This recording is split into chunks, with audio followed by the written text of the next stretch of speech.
cara cepat ini Bapak Ibu bisa praktekkan kepada anak-anaknya nanti ya. Kita harus yakini karena ini Allah yang menginformasikan. Kita dikasih pengetahuan, kewajiban kita adalah memaksimalkan pengetahuan ini untuk mengoptimalkan fungsi kehidupan di dunia. Kita kan hidup di dunia butuh pengetahuan. Ya, bagaimana mengoptimalkannya? Ini saya percepat. Satu, yang standar dulu, standar. Quran surah Al-Alaq ayat yang pertama. Iqra bismi rabbikal ladzi khalaq. Secara sederhana, baca diartikan belajar. Orang Arab sekarang kalau menyebut Iqra, aina taqra, maksudnya aina tadrus, di mana belajar. Maka yang pertama, maaf kalau Anda muslim, Anda beriman, ya, beriman kepada Allah, yakin dengan kesempurnaan diri kita, kewajiban pertama untuk memaksimalkan pengetahuan, tidak boleh ada orang Islam yang tidak belajar, mesti belajar. Kemudian diturunkan lewat hadis Nabi sallallahu alaihi wasallam, lihat cara belajarnya, perhatikan caranya. Awas, bukan biasa. Talabul ilmi fardhatun ala kulli muslim. Belajar, menuntut pengetahuan, ilmu. Nabi mengatakan talabul ilmi. Nah, ini yang mau saya garis bawahi. Ini kadang-kadang suka jarang diterangkan syarahnya secara mendetil. Al-ilmu, talabul ilmi, mencari ilmu. Apa artinya ilmu? Dalam istilah bahasa Arab, cuma ada dua pendekatan makna pada ilmu. Satu al-fahmu, kedua al-idrak. Al-ilmu huwa al-fahmu wal-idrak.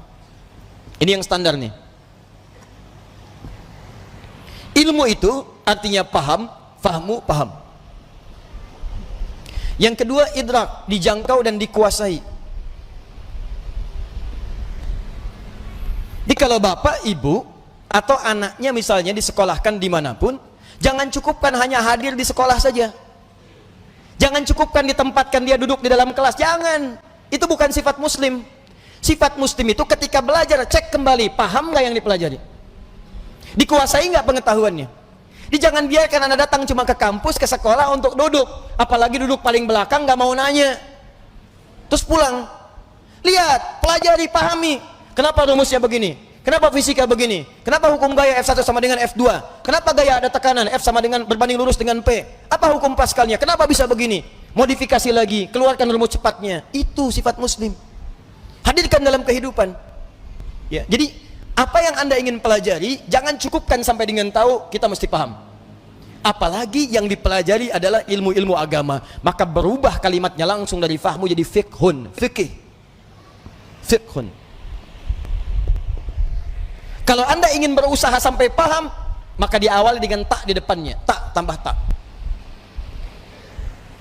Kalau semangat Anda berlipat, ingin benar-benar paham, berlipat semangatnya, tambahkan tasydid sebelum huruf akhirnya. Pakai taf, tasydidkan. Maka dari fikih jadi tafaqqaha, ya tafaqqahu, tafaqquh. Muncul Quran surah ke-9 At-Taubah, ayat ke-122, paling kiri sebelah bawah di mushaf. Tafaqquh. Falaula nafara min kulli firqatin minhum ta'ifatun liyatafaqqahu fid-din. Wa ma kana al-mu'minuna liyanfiru kaffah. Tidak semestinya semua orang beriman berjuang ke medan perang semua. Falaula nafara min kulli firqatin minhum ta'ifah. Mesti ada sekelompok orang yang berkonsentrasi di antara mereka, orang-orang beriman. Apa konsentrasinya? Liyatafaqqahu fid-din, untuk mendalami ad-din. Langsung menggunakan tafaqquh. Yang didalami apa? Ad-din. Apa itu ad-din? Islam. Tahu dari mana? Quran surah ketiga ayat ke-19. Inna ad-dina 'indallahil Islam. Apa itu Islam? Islam turunan-turunan dari amalan. Pokoknya ada 5. Di hadis Muslim, nomor hadis yang ke-8, riwayat Umar bin Khattab radhiyallahu taala anhu. Dari mulai syahadat, dari mulai salat, dari mulai zakat, dari mulai puasa sampai dengan haji. Kalau Anda ingin belajar salat, jangan cukupkan tahu cara takbir. Takbirnya begini ya, ucapkan Allahu Akbar sampai dengan salam. Pertanyaannya, Anda paham nggak yang dibaca? Jangan-jangan selama ini Anda salat, Anda nggak ngerti yang dibaca. Ruku Anda nggak ngerti yang dibaca. Sujud ibu tidak paham yang dibacakan. Duduk di antara dua sujud berdoa tapi nggak ngerti doanya. Bagaimana bisa khusyuk dalam sholat? Bagaimana doa Anda bisa dikabulkan kalau Anda nggak ngerti yang dilakukan? Anda kerja urusan dunia saja, Anda sampai sekolah supaya paham Pak, ikut training, stadium general, macam-macam supaya paham pekerjaan. Begitu Anda kerja terima gaji 10 juta meninggal. Ini urusan akhirat abadi kita. Dibawa sampai ke akhirat, kita yakini itu. Masa urusan akhirat kita biasa-biasa aja? Tuh lihat Abu Bakar, sahabat Nabi, kurang apa lagi? Sahabat Nabi, dari awal, mertua Nabi, hidupnya dengan Nabi, hijrahnya mendampingi Nabi, wafatnya dikubur di samping Nabi. Saking pahamnya dengan sholat, takbir, Allahu Akbar, gemetaran tangannya. Ditanya kenapa? Saya mengatakan Allahu Akbar, saya komitmen Allah yang paling besar, tapi saya takut ketika mengucapkan itu saya pernah merasa besar dalam kehidupan. Sombong dari orang lain, merasa besar kepala dalam pasangan, merasa yang paling hebat dalam kehidupan, atau yang paling khusyuk dalam sholat. Saya takut, gemetaran Pak, saking pahamnya Allahu Akbar. Kita beda tipis tuh, ke puncak subuh-subuh gemetaran juga. Ya kita mau sampai kapan sholat gak paham? Haji itu, dari sekian yang haji berangkat, paham gak yang dikerjakan? Tawaf dibaca bolak-balik, ngerti gak? Paham gak bacaannya? Saya kadang-kadang suka merasa sedih deh kalau situasi tawaf itu. Kenapa sih travel tidak mengajarkan sesuatu yang maksimal? Ayo, Anda akan ditanya oleh Allah Subhanahu wa taala. Mereka tuh sudah jual kebunnya, ada jual tanahnya, ada jual pakaian-pakaian untuk datang ke sana. Mereka punya hak untuk berhaji dengan benar. Jangan bebani dengan sesuatu yang tidak ada maksimal gitu. Itu kan doa tawaf cuma dua. Doa tawaf itu dua, Pak. Satu dari Hajar Aswad ke Maqam Ibrahim. Subhanallah, walhamdulillah, wala ilaha illallah, wallahu akbar. Itu ada kisahnya. Kalau bacanya benar, maka Allah akan anugerahkan jawaban doa setiap yang diminta, seperti Allah mengabulkan permintaan Nabi Ibrahim. Itu ada di surah Maryam kisahnya. Ada. Dari ayat 47 sampai ayat 50-nya. Ada kisahnya. Makanya kita berhenti di Maqam Ibrahim. Dari Maqam Ibrahim sampai dengan ke Rukun Yamani, bebas mau minta apa aja. Nggak ada doa spesifik. Bahkan boleh pakai bahasa Indonesia. Karena itu kita ditunggu. Makanya belajar dulu fikihnya. Ini saya bacanya gimana cara bacanya ini, subhanallah, alhamdulillah. Begitu Anda sampai Maqam Ibrahim, baca senyamannya. Minta, ada doa untuk orang tua. Mungkin ibu Anda sedang meninggal dunia, dia butuh doa. Ayah Anda di alam kubur butuh doa. Ayah Anda hidup butuh doa. Tetangga Anda, anak Anda, istri Anda, itu kan kita mintakan. Sampai ke Rukun Yamani, ke Hajar Aswad, doanya kemudian oleh Allah Subhanahu wa taala diarahkan kepada yang maksimal. Diseleksi lagi yang tadi, jangan-jangan minta tapi bukan kebutuhan, cuman keinginan, nggak ada maslahat.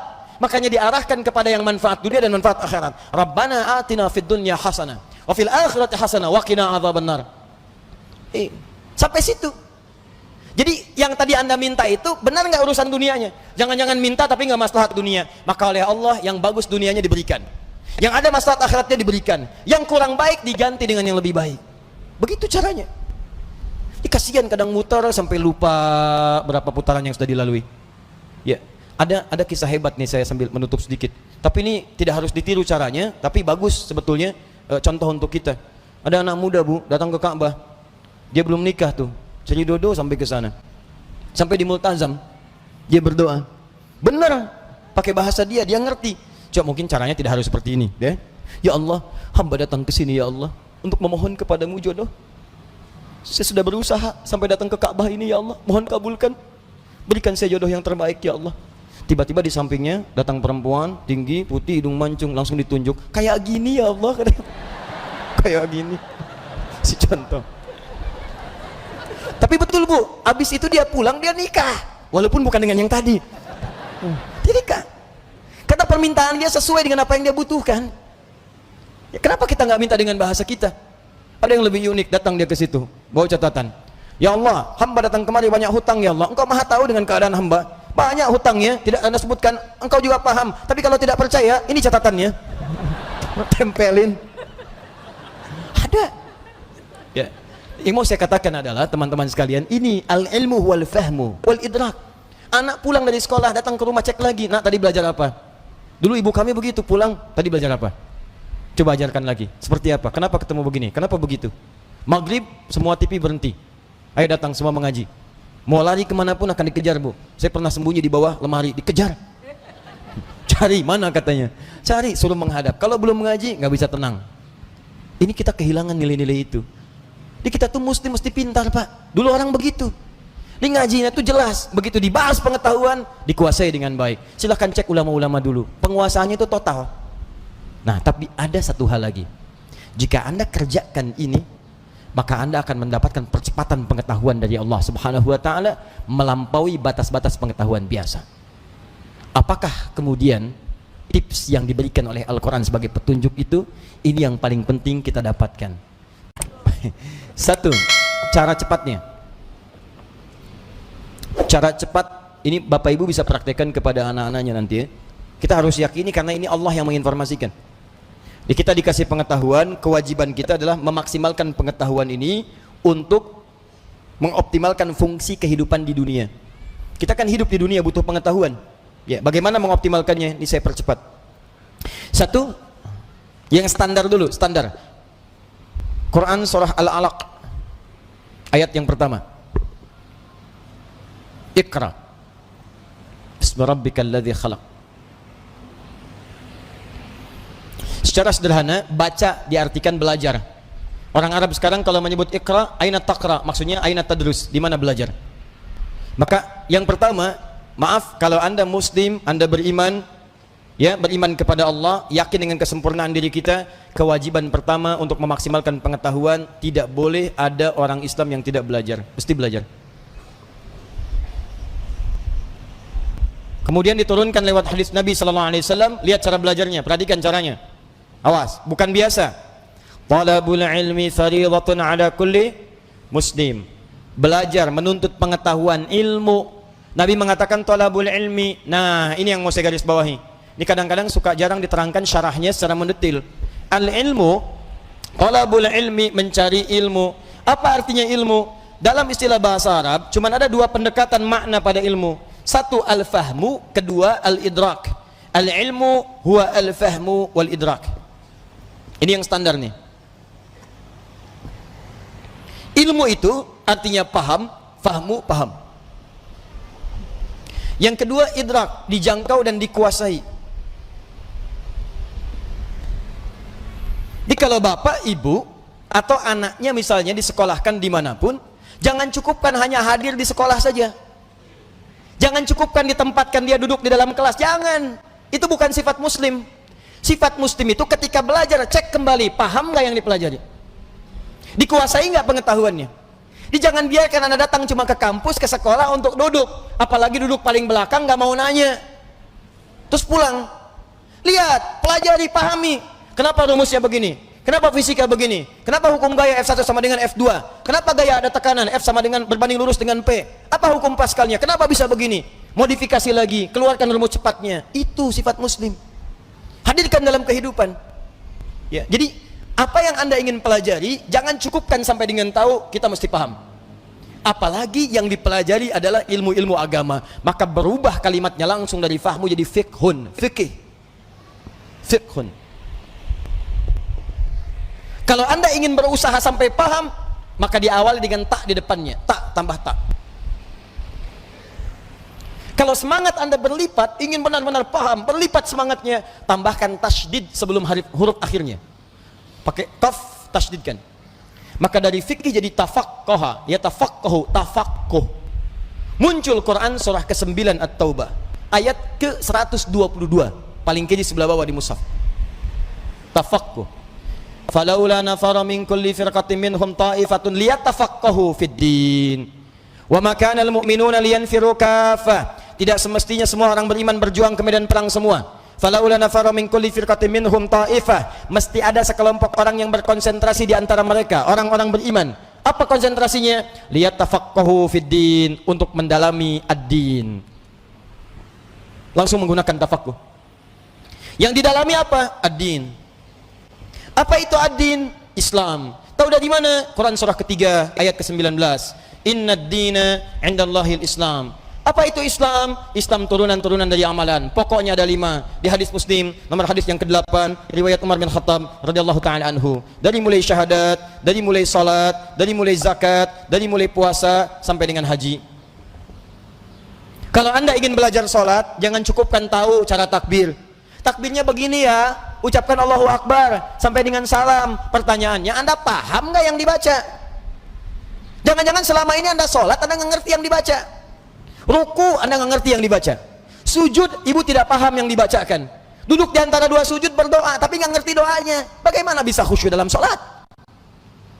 Bagaimana doa Anda bisa dikabulkan kalau Anda nggak ngerti yang dilakukan?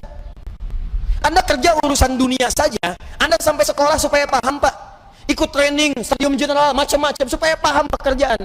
Begitu Anda kerja, terima gaji 10 juta, meninggal. Ini urusan akhirat abadi kita. Dibawa sampai ke akhirat, kita yakini itu. Masa urusan akhirat kita biasa-biasa aja?